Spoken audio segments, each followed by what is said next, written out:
speaker, Erik Craig, who has been studying, practicing, and teaching humanistic and existential psychotherapy for 55 years. He's currently in private practice in Santa Fe, New Mexico, while he also travels and lectures around the world. In 2015, he was given APA's Society for Humanistic Psychology's Rollo May Heritage Award for outstanding and independent contributions to the field, and in 2021 was acknowledged for his steady stream of invaluable research in the Journal of Phenomenological Psychology as one of 11 independent psychologists contributing to the emergence of phenomenological psychology in America. He collaborated and was influenced by 4 extraordinary individual scholars. The humanistic psychologist Clark Moustakas, who also brought him in touch with Greece, and his relationship to Greece goes many years back, but I will say a little bit more about that at the end. And also the existential psychoanalyst Paul Stern, the design analyst Midard Boss, and the Korean Tao psychotherapist Ri Dong-jik. In addition to his practice of psychotherapy, Erik also enjoyed 30 years of full-time graduate teaching in university and professional schools of psychology. His primary scholarly interest has been to develop phenomenological hermeneutic grounds for understanding critical issues in psychological theory, research, and practice, with the hope of achieving a comprehensive existential approach to depth psychology and psychotherapy. Some of that he also shared with us in his project yesterday. But far more than his intellectual achievements, what impressed me the most when I first met him in China in 2012 is his presence. The open, attentive, warm, kind, and caring being that he is, despite or maybe because of the hardships he has endured. Erik Craig was, as I said in my opening ceremony presentation, was there in 2012 to really support us and support the Greek group in our first international conference and in our presentation of Istros of Life. And since then, he has been very close to Gignestai and to Greece again, that I know how much he loves. He's going to be talking about opening to time, the pulse, passion, poetry, and presence of everyday existence. Thank you for coming. We're ready to enjoy. Hello. You always touch me, Evgenia. And I'm supposing you will continue to do so. Kalispera. This has been quite an experience for me, being with so many people after nearly 3 years of largely solitary COVID confinement, except, of course, my mostly Zoom sessions with the dear people in my private practice. So I'm really grateful to you for coming this afternoon and for this chance to be with one another in these brief moments. I'm also grateful to our organizers who've had the raw nerve to invite us to dwell on this most essential feature of our human existence, the enigmatic mystery and experience of being in time. Without time, we would not be. And yet, strange creatures that we are, we take this entirely for granted, unless, of course, we're running out of it, either because of our schedules or appointments or papers, or because of our death. Doing something different here today. I generally don't write a paper, but I'm at the point in my life where I can't remember what I wanted to say, and certainly not how I wanted to say it. So I will try to stay as present to you and as engaged with you as possible throughout. I'm quite different from Emmy, who just, and obviously does a lot to prepare, but she just gets up there and lets it rip. And my feeling is, oh, those were the days. Those were the days. So let's have at it. Gesang ist Dasein. Song is being. Poetry, to be. As Rilke put it, not achievement, not love, not passion. The real song, the real poetry is being as such. A breath round nothing, a gust in the God, a wind. And my ode to being, O spirit of beginning, of Alpha and Eros, of creation and health and love and life. Thank you for this gift of being. O spirit of ending, of Omega and Thanatos, of destruction, disease, hatred, and death. Thank you for making this gift so precious. Scientists and philosophers have grappled with the puzzle of time for at least 2,600 years, and we're still asking if time even exists, and if so, what it is. Yet how can we mortals possibly grasp what it is, silent and invisible as it is? Even at this point, after who knows how many millennia of prehistorical wonderment, we are still left with nothing but competing views, often irreconcilable with one another. Fortunately, our theme gives us a bit of direction, living in the here and now, embracing our past, and creating our future, therewith introducing a definite perspective, the perspective of our lived experience, which demands paying reverent attention, open attention to our experience of time as such. The difference between the two approaches, the scientific, philosophic, and on the one hand, and the ordinary everyday experience on the other, reminds me of Whitman's poem. We're going to try this, huh? No? Well, we'll see. I didn't want to just be a talking head, but I don't know if this is going to be well, maybe I can. Hello. That's great. I may have to lean over a little bit now. That's probably the first time in my life.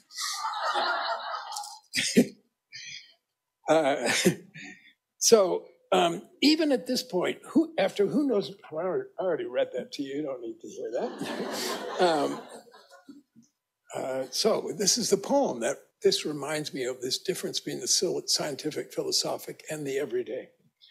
When I heard the learned astronomer, when the proofs, the figures were ranged in columns before me, when I was shown the charts and diagrams to add, divide, and measure them, when sitting, I heard the astronomer where he lectured with much applause in the lecture room, how soon unaccountable I became tired and sick, till rising, gliding, I wandered out by myself in the mystical, moist night air, and from time to time looked up in perfect silence at the stars. This perspective of living experience, of our very own unique everyday experience, is our primary way of knowing the world. Our very ordinary quotidian way of going about our lives and becoming ourselves. This is distinguished, though hardly separate from, our ontological way of being, which refers to what it is to be a human being and not any other kind of being, like a hippopotamus or a bird or a tree or a flower or a rock. Our organizers have specifically directed us to this ontic everydayness of our lives, the path of our ownmost self, through which we unfold our own, once only in the entire universe, temporal story, our biography. So what is our everyday experience of time? What is it like to live in the here and now, which naturally means with our having been and are yet to be, and even to once again not be at all? Some years ago, these words came to me. Ever from the future, the wind of invincible time blows against my face. Implacably indifferent time. I feel it not like I once did, as a gentle, charitable breeze, caressing, even quiescent, but rather now stiff, stubborn, and unforgiving. A chilling soothsayer who whispers with eerily incremental insistence, one unknown day, sooner by the day, I will pass you by, stripping me of a future. Time will leave me at last without it, without anything at all. Time, the only thing that's truly mine and ours. Everything else is rent, everything. Time, I can live it, I can give it, but I cannot hold it even for a second as it slips swiftly, invisibly through my fingers. Away, away into the past. I'm told an old Irish seaman, when asked the meaning of life, replied, between the great infinities. Just so, such as I am, such as we are. Oh, Almighty Silent One, how is it possible for us to comprehend you? We, having been thrown into such a particular time, and with this such a particular space and culture and even body, none of our own choosing. And especially I, with such meager, fragile beginnings, born into poverty, disease, disadvantage, abandonment, anxiety, helplessness, and unknowing need. And oh yes, without a man to call father.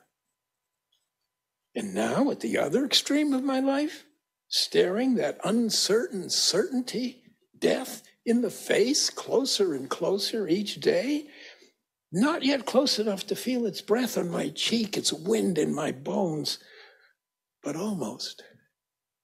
What can I possibly say about time, this mystery of mysteries? If any of you happen to share these same doubts and insecurities, thinking about what is time, remember, you're not alone. St. Augustine wrote, what then is time? If no one asks me, I know. But if I want to explain to someone who asks, I find I do not. Yet here we are together, daring to take up this matter of time, not so much to explain it as Augustine wrote, but to encounter it, to actually live time with one another as we are right now and have been for days, hoping to understand its significance for our lives.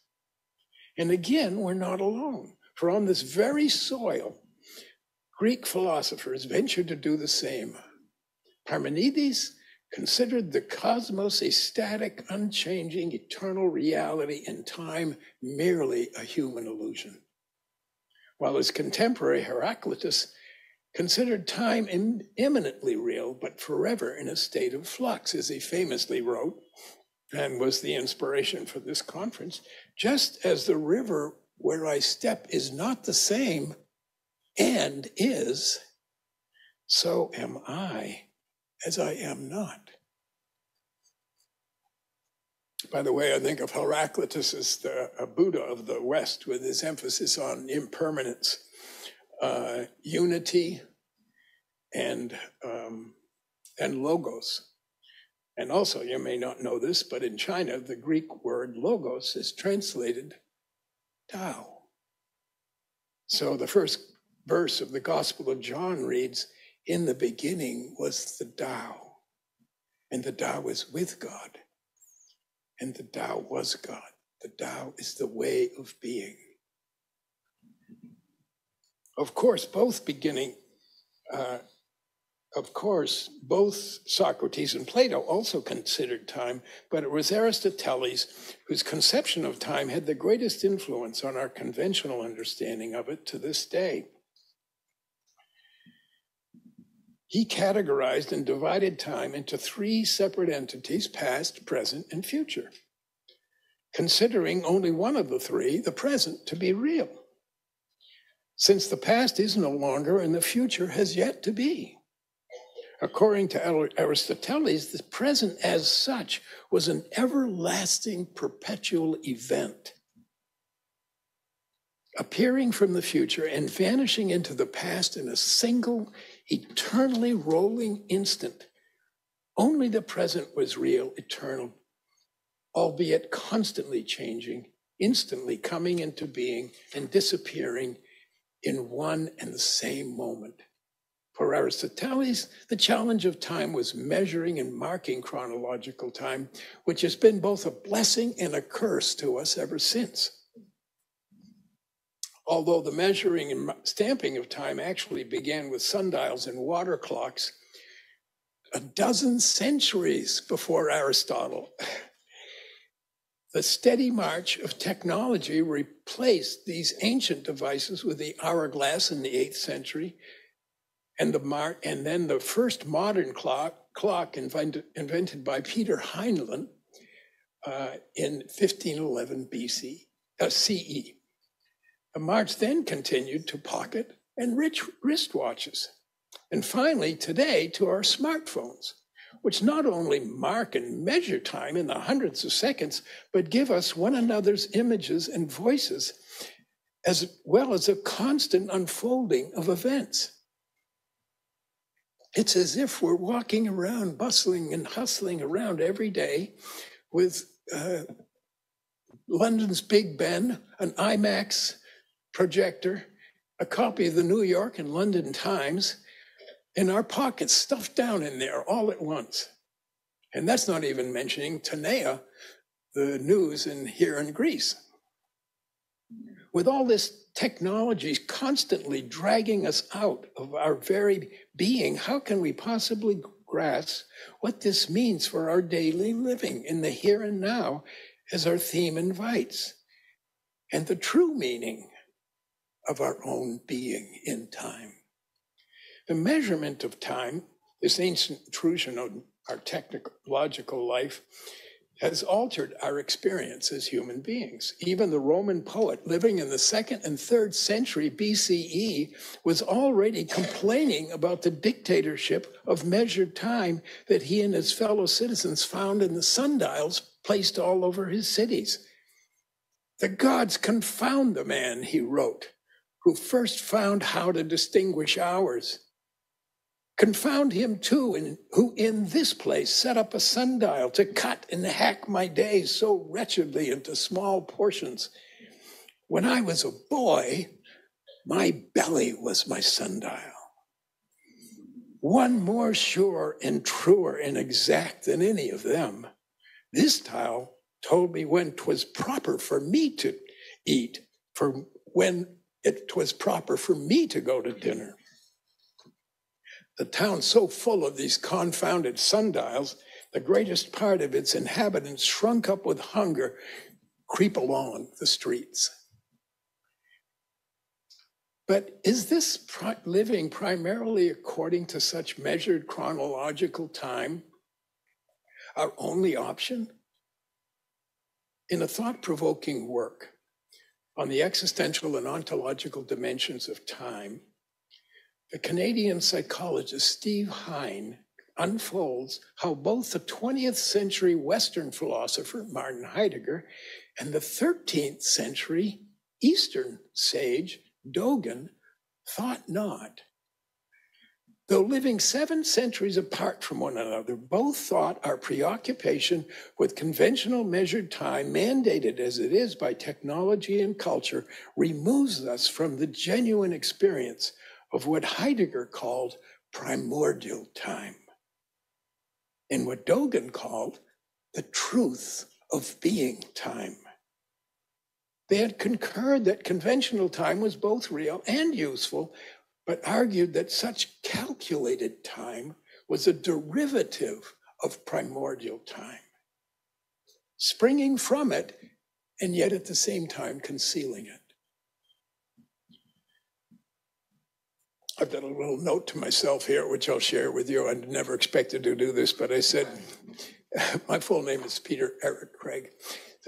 I say, PEC, stop trying to be Heidegger or Boss or Alice or Emmy.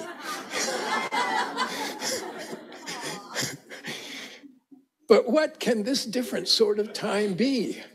Maybe our own experience of being in time can give us some hints as to what this primordial or truth-being time might be, with respect to the nature of what I simply call existential time. Beginning with our theme, living in the here and now, what is it like to live in the here and now? To remain utterly and completely present here and now. As any mindfulness practitioner will tell you, it's impossible. What the Buddhists call our monkey mind is constantly scampering off to the future, the past, or the elsewhere with all manner of thoughts and feelings, complaints and comparisons, worries and wishes. Even the most mature, experienced practitioners, making the sincerest efforts to remain calm and quietly anchored solidly in the present moment, inevitably find the past, the future, or the elsewhere relentlessly obtruding on the supposedly simple and peaceful here and now. It turns out the so-called monkey mind, the so-called mind, it seems, is always playing tricks on us. Damn, the Buddhists are right. I've got a monkey in my head. Mindfulness theory tells us that this is inevitable, and that the idea is to stop oneself from wandering, is not to stop oneself from wandering, but simply to note it, to accept it, and remember to bring oneself back to the moment. But we existentialists might wonder, what makes this circumstance so?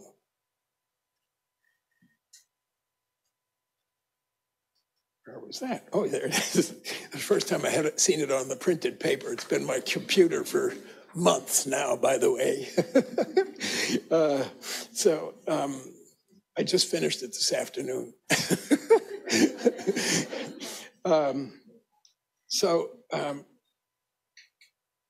So thinking first only of our experience, does it tell us, is it our monkey minds, or is it telling us something more fundamental about time and the present?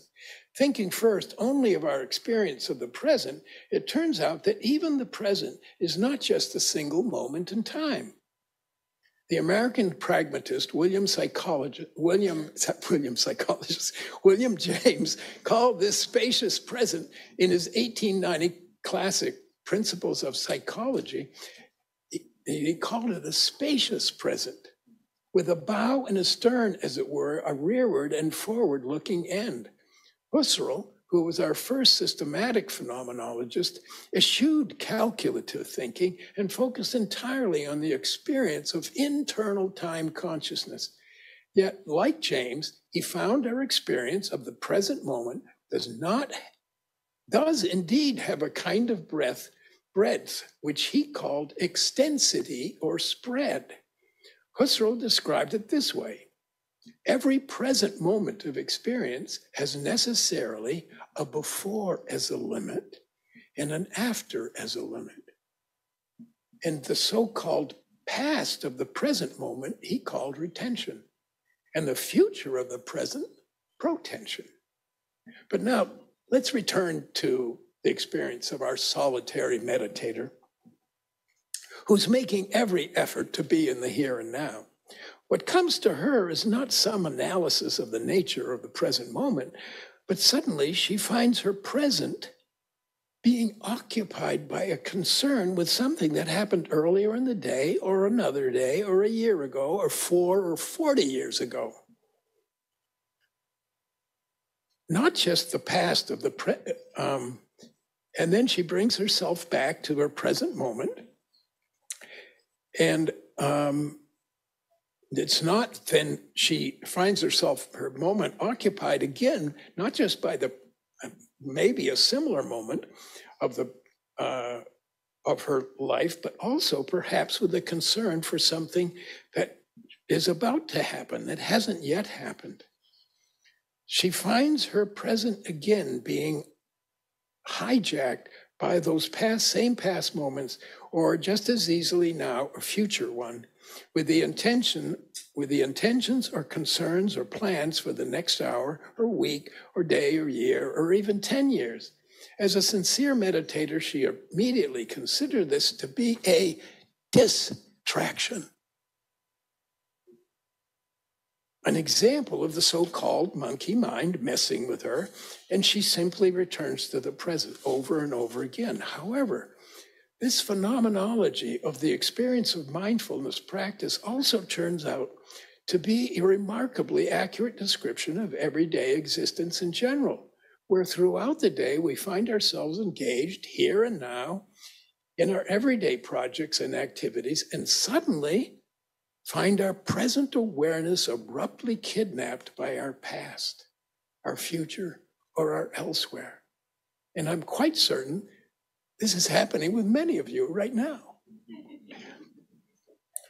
So what's going on here? Are such moments really a distraction from the here and now?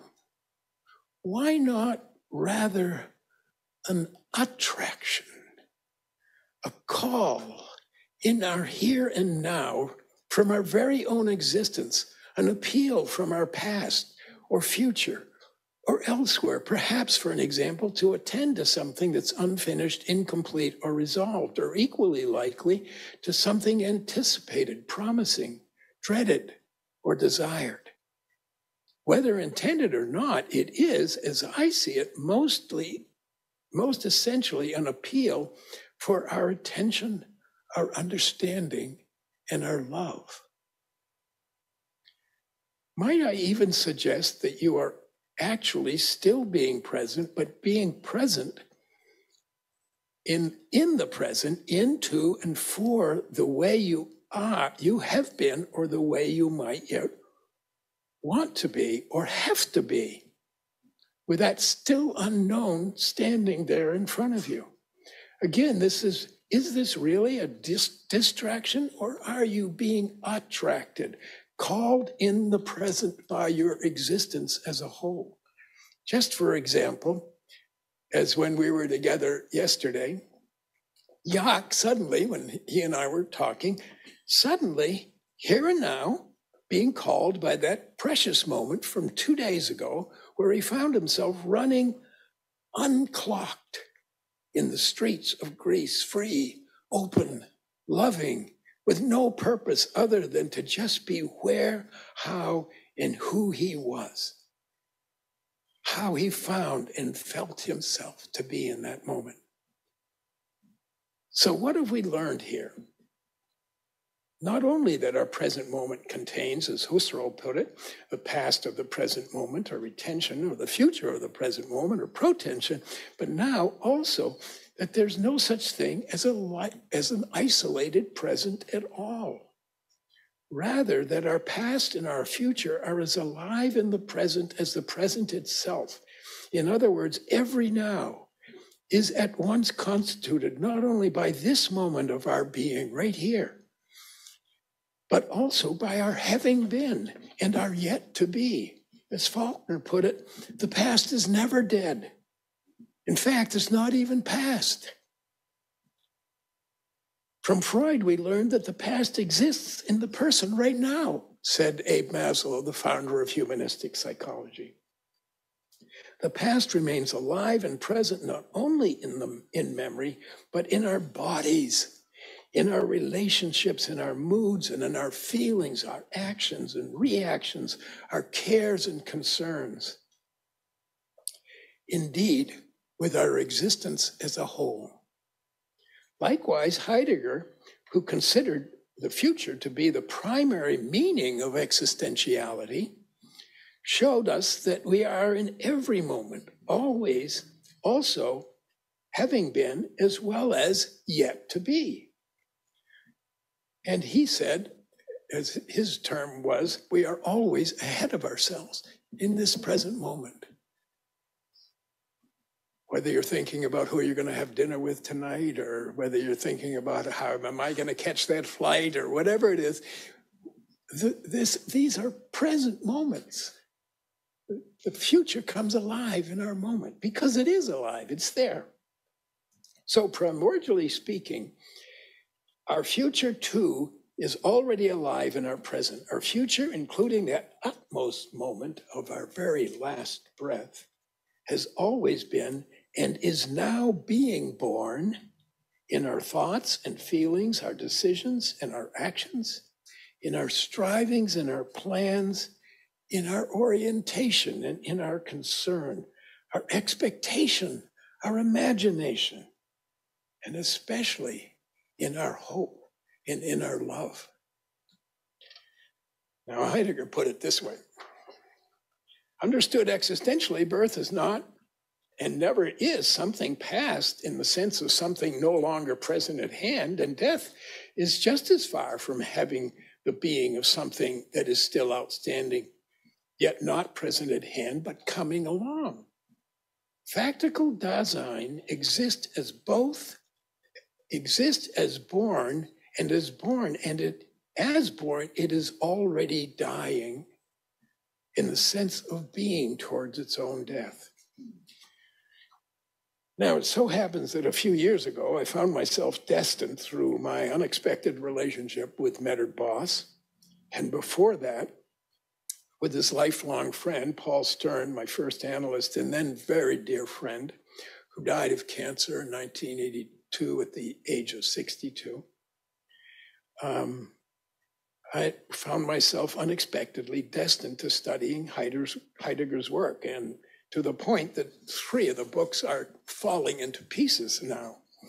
However, in spite of, or perhaps because of this, I now know one very good way to make a fool of yourself, or very good way to make a fool of myself. Probably you're not even bothered by this possibility.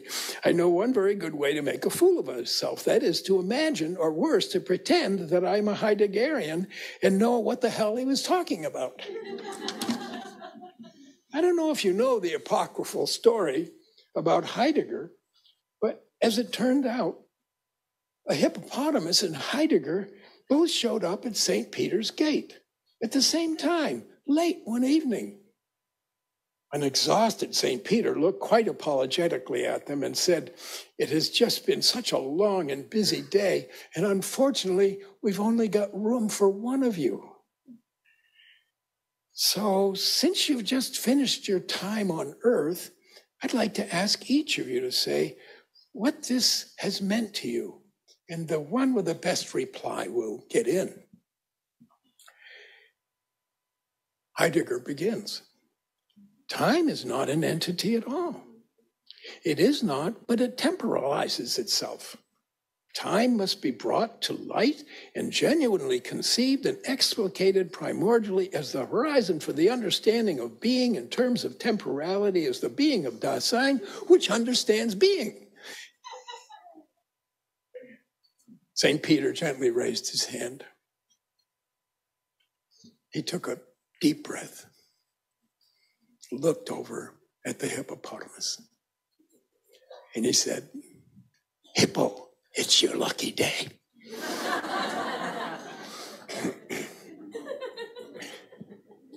Still, briefly giving Heidegger his due, Our having been, our present, and our yet to be are an indivisible unity, which Heidegger referred to as the ecstasies of temporality.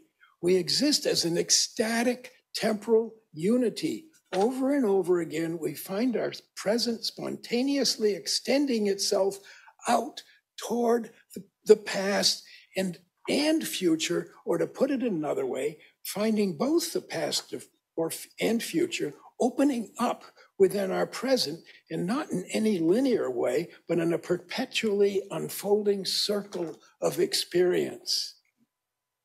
Far more chirological than chronological. Time, chirological time, is a temporality of opportunity, meaning, and possibility. If there's anything that's chirological time, it's psychotherapy.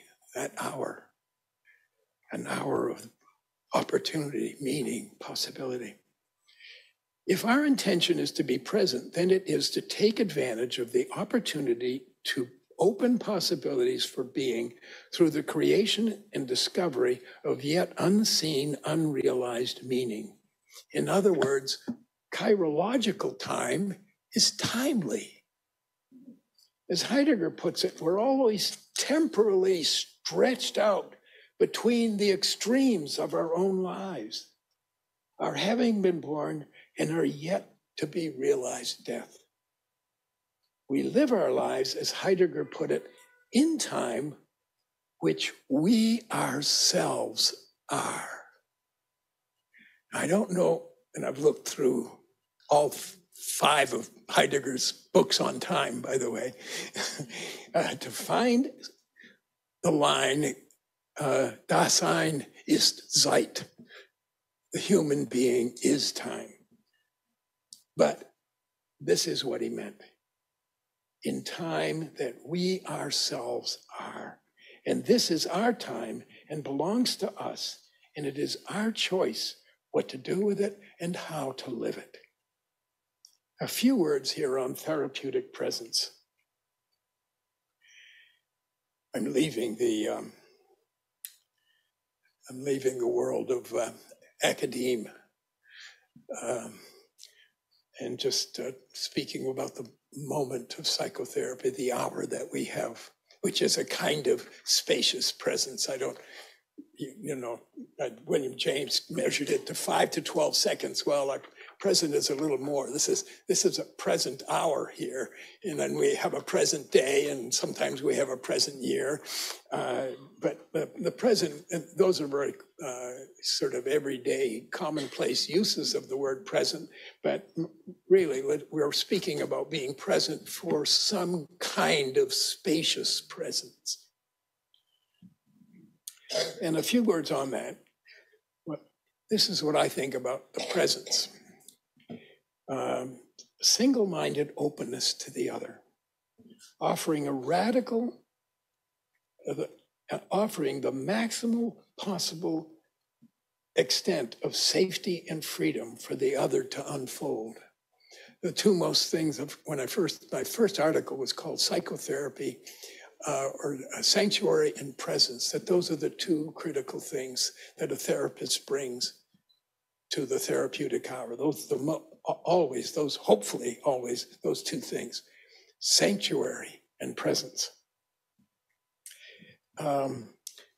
So it's the safety and freedom for the other to unfold, to disclose themselves to you, and as Jacques put it, to themselves as well. This radical openness includes, for me, a kind of, that sounds like a violent image. I couldn't think of another way of saying it, but a kind of tearing open of my heart, my whole being, to and for the other. I'm not doing it for myself. I'm doing it for the other and for us, with the focus always being that person's benefit and growth. To be vulnerable to the other so as to know the other in the deepest possible way. Nevertheless, it means creating an immediate, non-reactive spaciousness within and between us. I so appreciate Gabriel Marcel's term, extravagant availability. And I would add gentle, as Paul Stern, my first analyst and then dear friend, wrote, to be the midwife of the patient's denied reality, the conjurer, the spokesman, and gentle exorcist of his ghosts. This is the definition of the therapist's task. The gentle therapist must be lucid and plain-spoken. He need not be a simpleton. And the responsibility that comes with this calling of ours. Whether the person in therapy can reach his goal and get hold of his own reality, his own truth, depends in the end on the realness of the therapist. Miss that guy, even though it's 40 years ago now. So now let's stay out of this reasoning and the laboratory and the library and meditators' cushions and get into the pulse, passion, poetry, and presence of our being here now. One of my favorite poems on time is by the British poet W.H. Auden. And I'm not going to read the whole thing to you. I'm going to read just selected parts. But you'll get the idea. As I walked out one evening, is the name of the poem. As I walked out one evening, walking down Bristol Street, the crowds upon the pavement were fields of harvest wheat. And down by the brimming river, I heard a lover sing under the archway, into the arch of the railway. Love has no ending. I love you, dear, I love you till China and Africa meet, and the river jumps over the mountain, and the salmon sing in the street. The years shall run like rabbits, for in my arms I hold the flower of the ages, and the first love of the world. But the clocks in the city began to whir and chime. Oh, let not time deceive you. You cannot conquer time. In the burrows of the nightmare where justice naked is, time watches from the shadows and coughs where you would kiss. In headaches and in worry, vaguely life leaks away, and time will have his fancy tomorrow or today. Oh, plunge your hearts in your hands in water, plunge them in up to the wrist. Stare in the basin, and wonder what you've missed. Oh, look in the mirror. Oh, look in your distress. Life remains a blessing, though you cannot bless. Oh, stand at the window as the tears scald and start. You shall still love your crooked neighbor with your crooked heart. It was late in the evening. The lovers, they were gone. The clocks had ceased their chiming, and the deep river ran on. The horrible things that time does to our youthful idealism, and naivete, and hope and vision, and this is what happens. But then he comes around but life is still a blessing, and it's our job to love our crooked neighbor with our crooked heart. It's one of my favorite lines from poetry. And now this poem, Dirge Without Music by Edna St. Vincent Millay. And you might have some people that are dear to you, either because you admire them as public figures, as what they've done in history, or because they're school teachers or parents or children or somebody that's a neighbor, who knows. But anyway, this is her poem. I am not resigned to the shutting away of loving hearts in the hard ground. So it is, and so it will be, for so it has been, time out of mind. Into the darkness they go, the lovely and the wise. Crowned with lilies and with laurel they go, but I am not resigned. Lovers and thinkers, into the earth with you, be one with the dull, the indiscriminate dust, a fragment of what you felt, of what you knew, a formula or phrase remains, but the best is lost. The answer quick and keen, the honest look, the laughter, the love. They are gone. They are gone to feed the roses. Elegant and curled is the blossom. Fragrant is the blossom, I know, but I do not approve. More precious was the light in your eyes than all the roses in the world. Down, down, down into darkness of the grave. Gently they go, the beautiful, the tender, the kind. Quietly they go, the intelligent, the witty, the brave. I know, but I do not approve, and I am not resigned.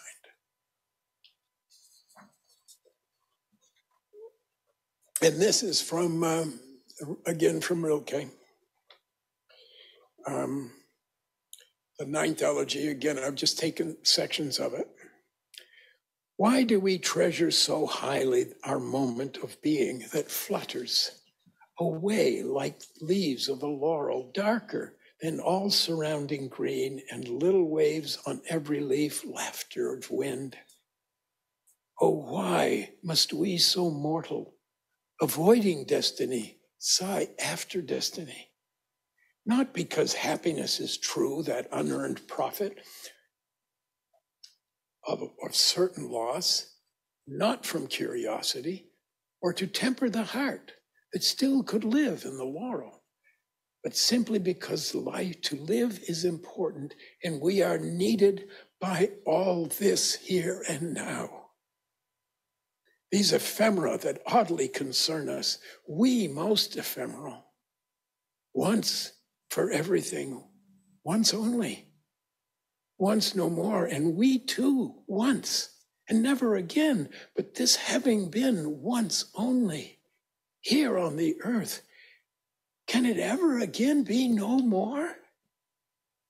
Immeasurable being wells in my heart. So I'd like to end as we began. O spirit of beginning, of Alpha and Eros, of creation and health and love and life, thank you for this gift of being.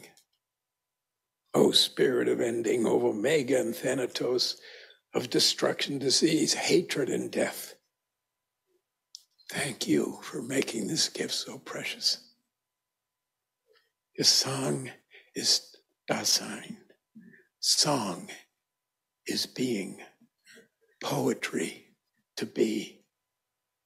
As Rilke put it, not achievement, not love or passion. The real song, the real poetry is being as such. A breath round nothing, a gust in the God, a wind. Thank you.